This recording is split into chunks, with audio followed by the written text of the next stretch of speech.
All right, hello everyone, and welcome to my channel. This channel is for educational purposes. We check out a lot of great complex theories of everything, all-encompassing theories, grand unified theories, and we also search for solutions to mysteries unsolved.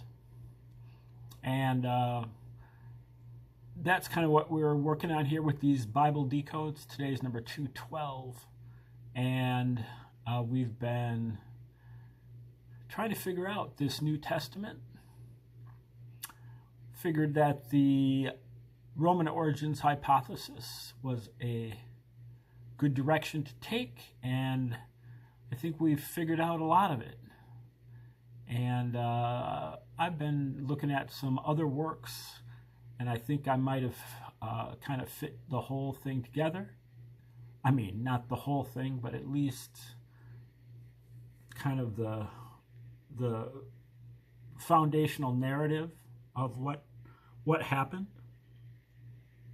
The Roman origins hypothesis is basically that the New Testament was written by the Romans. In particular, the Flavian dynasty of Caesars from 69 to 96 AD, and that also includes Flavius Josephus, the so-called Jewish historian who, according to his autobiography, defected to Rome and was basically adopted by Emperor Vespasian as his family member and the court historian at Rome, and also lived in a lavish townhouse at Rome. He wrote a 7-volume history called War of the Jews that is about the war from 66 to 73 AD that was fought by the Romans against the revolting Jews. And Emperor Vespasian, before he became emperor, was a general, and he prosecuted the first 3 years of that war until he became the new emperor. And then he turned it over to his son Titus, who also eventually becomes emperor when Vespasian dies. So 2 emperors who were generals at this time fighting in this war, described by a historian named Josephus, who is an agent of the Romans, even though he's Jewish. And the basic plan was that since the Romans were getting extremely tired of dealing with the Jews, they'd been occupying Judea for over 125 years and were just dealing with constant revolts and riots and terrorist attacks and revolutions and even wars, culminating in this war of 66 to 73. And they also knew that the Jews were expecting a Messiah, and that Messiah was going to be a military leader to help them kick out the Romans. And that's exactly what happened in 66 AD. Although it didn't last long, they kicked out one of the Herod Agrippa II, sent him packing back to Rome, and then Emperor Nero brought in the heavy hitters with Vespasian. But it took Vespasian and Titus 7 years to prosecute this war. Both of them were wounded in the war. And so I think they just tried to take advantage of their strengths as Romans, being psychological warfare, psychological operations. This was a psyop to write the story of a Jewish Messiah who, instead of being a military commander, was a prince of peace and believed in rendering unto Caesar what is Caesar's, walking an extra mile with the Roman soldiers' pack, turning the other cheek to oppression, and so on and so forth. Throughout the Gospels, Jesus never really does anything but be deferential to the Romans while he turns his ire on the Jews. And in the epistles, Paul is even more pro-Roman and more anti-Jew than Jesus is. And that was the basic plan.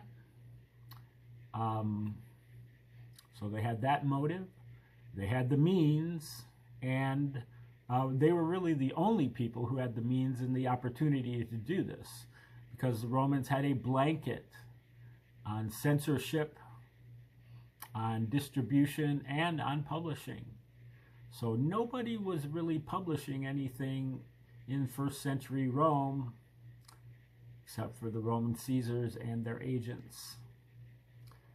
And this was right down the alley of, right in the wheelhouse for the Romans in terms of MO. They had created a number of other religions in the first century in order to psychologically affect their target audience. But the direct evidence is overwhelmingly powerful.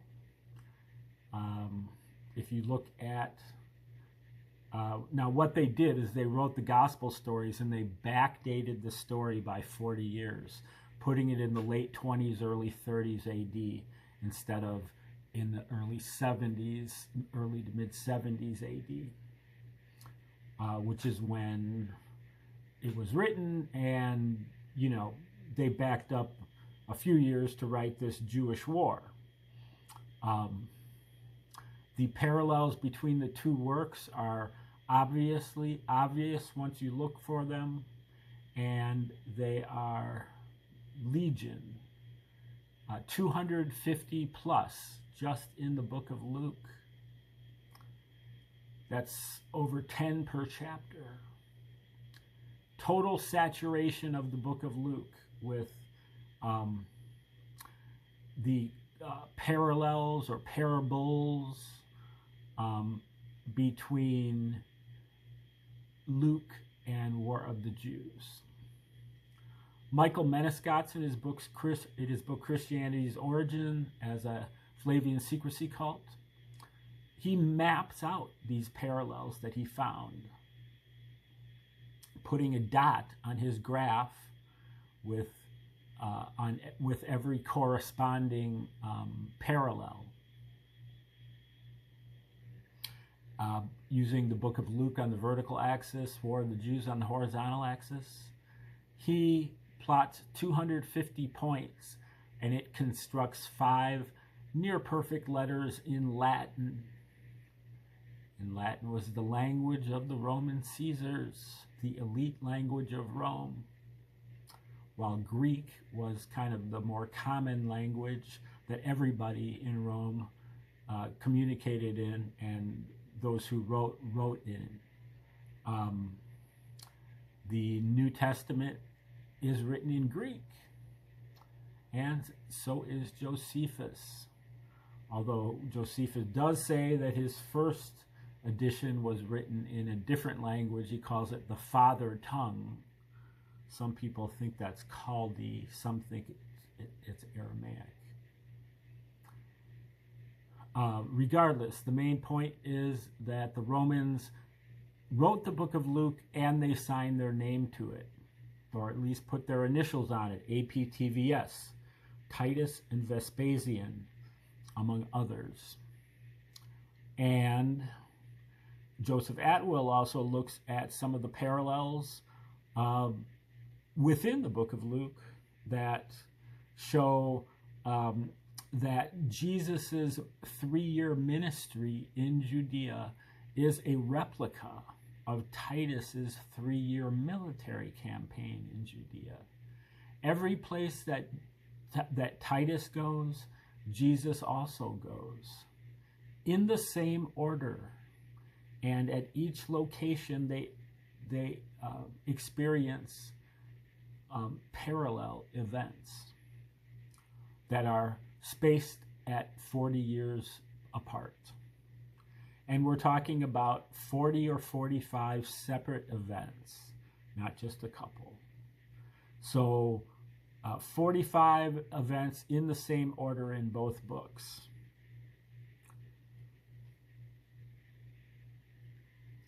Now, what we're looking at today is an offshoot of this general Roman origins hypothesis that is a book called Operation Messiah.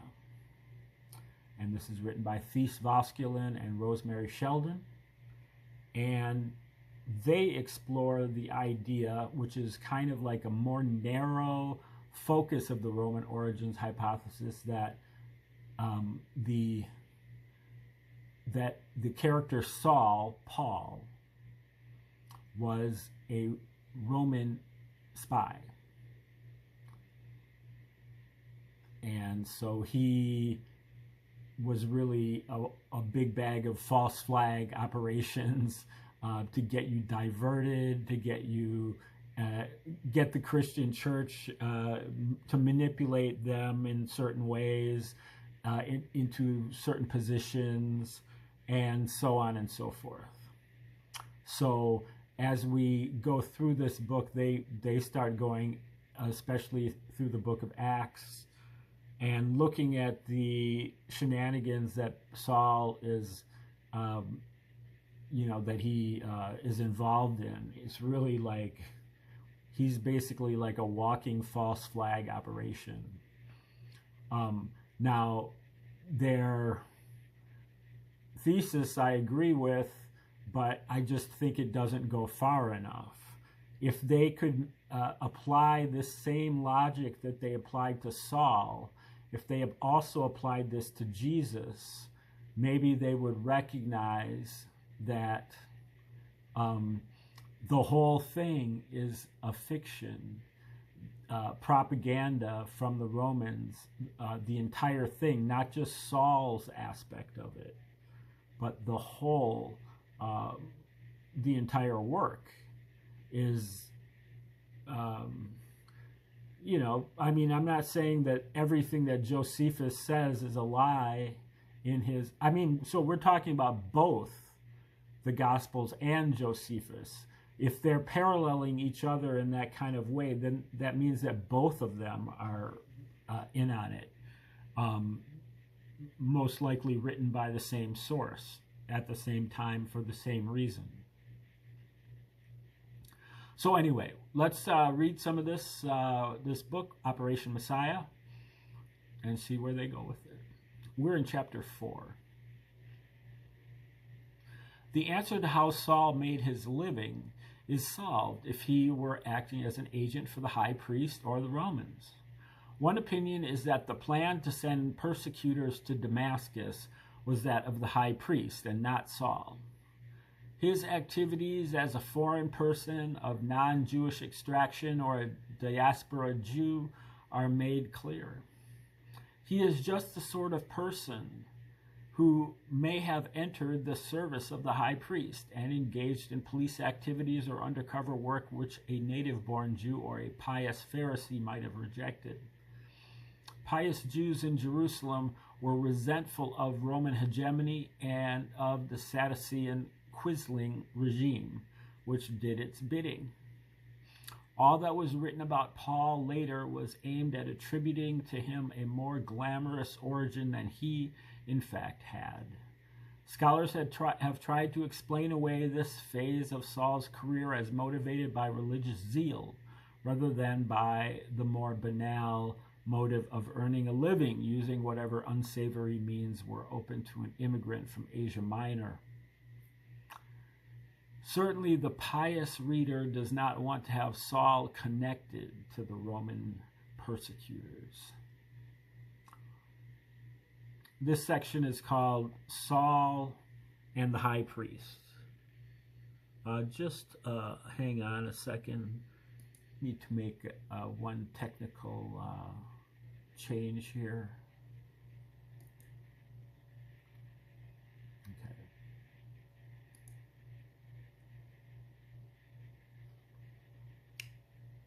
Sorry about that. Okay. Saul and the high priest. There is also something very puzzling about the way in which Saul's relation to the high priest is described. As it is written, Saul appears as a private citizen who wishes to make citizens' arrests according to some plan of his own. He approaches the high priest for the requisite authority to persecute in Damascus. It has been suggested that the plan for the mission to Damascus was the high priest's and not Saul's. The whole incident needs to be considered in the light of probabilities and current conditions. For one thing, where did Saul meet the persecutors who accompanied him on that trip? There is some confusion and doubt in the mind of certain scholars about whether the Sanhedrin or the high priest or chief priests were involved in the prosecution of the followers of Jesus. Sometimes the high priest, the Sadducee, is mentioned alone, and sometimes the Sanhedrin, made up of Pharisees, is coupled with him, as if the two are inseparable. On at least 2 occasions cited in Acts, the high priest was outvoted by the Pharisees and the Sanhedrin. On both occasions, the Pharisees were opposing an attempt to persecute the followers of Jesus. Portraying the high priest and the Sanhedrin as having identical aims is one of the suspect features of these accounts. In Acts 5, Saul claims to have voted against the Christians on trial for their lives before the Sanhedrin, when, in fact, in the graphically described trial of Peter before the Sanhedrin, the Pharisees, led by Gamaliel, voted for the release of Peter. We believe Saul worked for the high priest and the Sadducees, and by extension, he worked in Rome's interest, or even as a Roman agent or representative within the high priest's ranks. That interest was to squash any messianist ideas with nationalistic undertones. Being part of a religion that believed in a Messiah was not a crime, but believing a living person was the Messiah and that this person would lead Judea to independence was a hanging offense. Hanging from a cross, that is. It was an active and blatant rejection of the political status quo which the Romans controlled. This section is called the Nazarenes. It is clear that modern scholars cannot agree on whom Saul was persecuting, why he did it, or for whom he was working. One's answer depends upon how one identifies Saul. Is he a Pharisee, a diaspora Jew, a God-fearer, or a pagan? How one chooses also affects whom one identifies as his enemies. Another belief is that Saul persecuted only Hellenistic Christianity because he saw it as an attack on the law. Others believe that Saul persecuted only Hellenistic Jewish Christians because of their opposition to the temple and rejection of Torah. Also, their active proclamation as Messiah of the Jews. An actual deceiver who had led the people astray. It has also been suggested that before Saul's own conversion, he persecuted those who allowed Gentiles to become Christians without undergoing circumcision, and that after his conversion, he himself was persecuted by those same people. This line of thought wants to define the seminal historical circumstance in the hostility between Christians and Jews as the conflict over whether Gentiles could be converted to Christianity without undergoing circumcision. These presumptions are all predicated on accepting Saul as a Pharisee who had an interest in protecting the law. While the conflict over whether Gentiles could be converted to Christianity without undergoing circumcision arose later, this was not yet an issue with the early Nazarenes at the time when Saul was persecuting them. The earliest hostility was between the Sadducean/Roman alliance and the nationalistic wing of the Nazarenes. Christianity's separation from its parent, Judaism, occurred much later, and indeed one of the most divisive later issues was whether circumcision was to be required of Gentile converts. In Saul's letters, there is no evidence for a shift or a turning point in Jewish-Christian relations. This is a much later theme inserted into Acts. The description in Acts of the deteriorating relations between Christians and Jews comes from a much later context, when the question of whether Gentiles could be accepted into the church without being circumcised, that is to say, without undertaking the obligations of Judaism, was a much greater problem. We believe Saul was persecuting Nazarenes because they were Messianic Jews who believed Israel could be freed from Roman rule by the Messiah. The Jewish authorities most answerable to the Romans were the high priest and the Sadducean Quislings. They knew quite well that the Romans did not take accusations of sedition lightly. The Romans had executed Jesus on just such a charge, like 40 others listed by Josephus, and probably many more whose names we will never know. Now, this is again, kind of the idea of a paradigm shift that's really needed in ancient history. A lot of the gatekeepers talk about you got to know all these different languages, otherwise your opinion is worthless or whatever. And maybe so, but I just think, when looking at these ancient sources like Josephus, all of these Romans, you cannot take them at face value. You cannot assume that they're trying to tell the truth, because they're not. And they're trying to deceive almost as much as maybe they're trying to tell the truth in a kind of a code. But the 40 others listed by Josephus, that could just be completely made up. We rely way too heavily on Josephus. So what I really think is that ancient history is really like a misnomer. It's more like ancient mystery. You're never going to be able to really figure everything out. You can solve the mystery. You can solve specific mysteries. And I think that, to think that, you can do history in ancient times, this could be true of modern history too. I mean, certainly, I just feel like the people that are doing the most innovative work in ancient history that I've read are the ones who use more like a detective approach than a historical approach. They're looking for one clue here, one clue there, put the two clues together, and maybe they show some kind of pattern or a tendency, and then that might lead you to another source where you're trying to see what they say about the thing, and just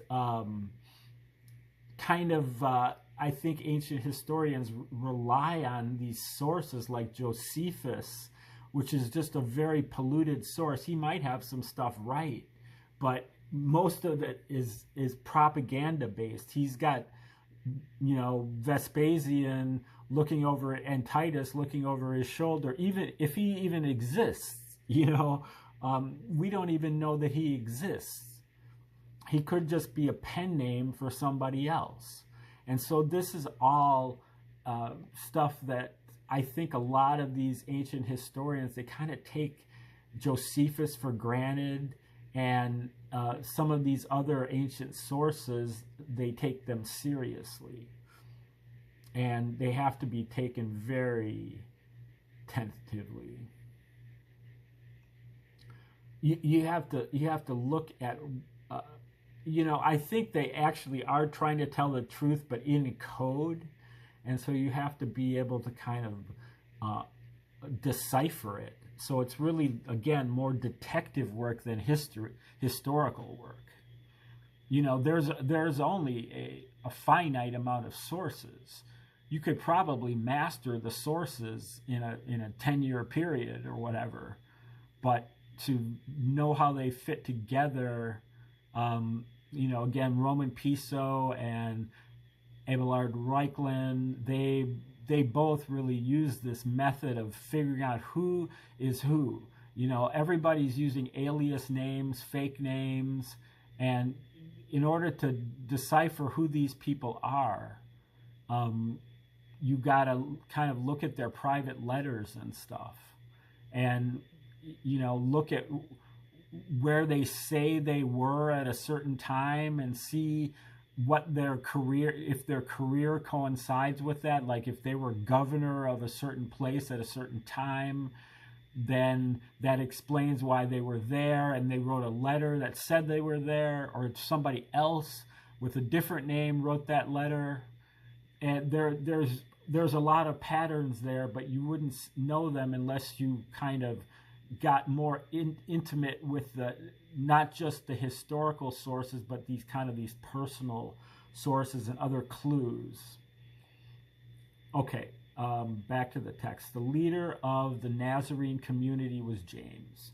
One scholar draws a portrait of the early community of James as a nationalistic, messianic, priestly, and xenophobic sect of ultra-legal pietism.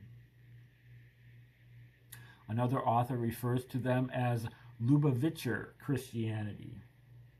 To us, they appear to be fanatics. It has been pointed out that this view is an embarrassment and a disappointment to modern readers, because we seem to expect the figures of the Gospels to be refreshingly modernistic and Christian. They were not. Jewish Christianity was part and parcel of the sectarian milieu, which included the Essenes, the Zealots, the Nazareans, the Nazarites, later known as Ebionites, the Elchazites, Sabaeans, and Mandeans. Now, I'm not too familiar with any of these groups, but the Essenes is an example of what I was just talking about. There really is very little evidence for the existence of the Essenes. I don't believe that they existed, because the only place they're discussed that I know of are in Josephus, in Philo of Alexandria, which is a kind of a mid-first century Jew who was really like a Roman, his his nephew Tiberius Alexander was one of the first people to support Vespasian. He was a Hellenized Jew. He was a pro-Roman Jew. And then also Pliny the Elder, I believe, was the other. There's only really 3 people who've ever discussed the Essenes at all, and they're all Roman royalty, or in that circle. So they could have just made that whole thing up about the Essenes. They seem to be very similar to the group of pilgrims or whatever that lived at Qumran, that wrote all the Dead Sea Scrolls, and many scholars have connected them to the Dead Sea Scrolls. Many scholars have also connected them to Jesus. But, you know, the Dead Sea Scrolls never mention either Jesus or the Essenes. Okay, although we should point out that such categories are not more than ideal types, these groups were not separated from one another into what one author compares to so many exotic beasts in adjacent, well-marked cages in a theological zoo. We should note that Saul harassed only Jewish believers, but no Gentiles. Attacks on Gentiles by the Jews, or attempting to haul them before a panel of synagogue officials, would have brought reprisals from the civil authorities. Gentile messianists could be and were persecuted by other Gentiles, but Romans only seemed to recognize the danger of Jewish messianists, and they responded to them swiftly and decisively. All Jews devoted to Jesus, not just Hellenistic Jews, were potential targets of episodic and localized persecution led by figures like Paul. Figures like Saul. Saul's persecution of messianists was not about admitting Gentile males into the synagogues without requiring circumcision. The synagogues welcomed God-fearers without demanding circumcision. Many attended synagogues, gave up idol worship, gave their children Jewish names, received instruction in the Torah, observed the Jewish Sabbath and holy days, but never converted or received circumcision. Why then would Saul and his followers persecute Nazarenes, an internal subgroup, for following exactly the same practice? Okay, we're going to stop right there. Thanks for tuning in today. And like, share, subscribe, make comments, and come back tomorrow. We're going to learn some more about Paul and whether he was a Roman agent.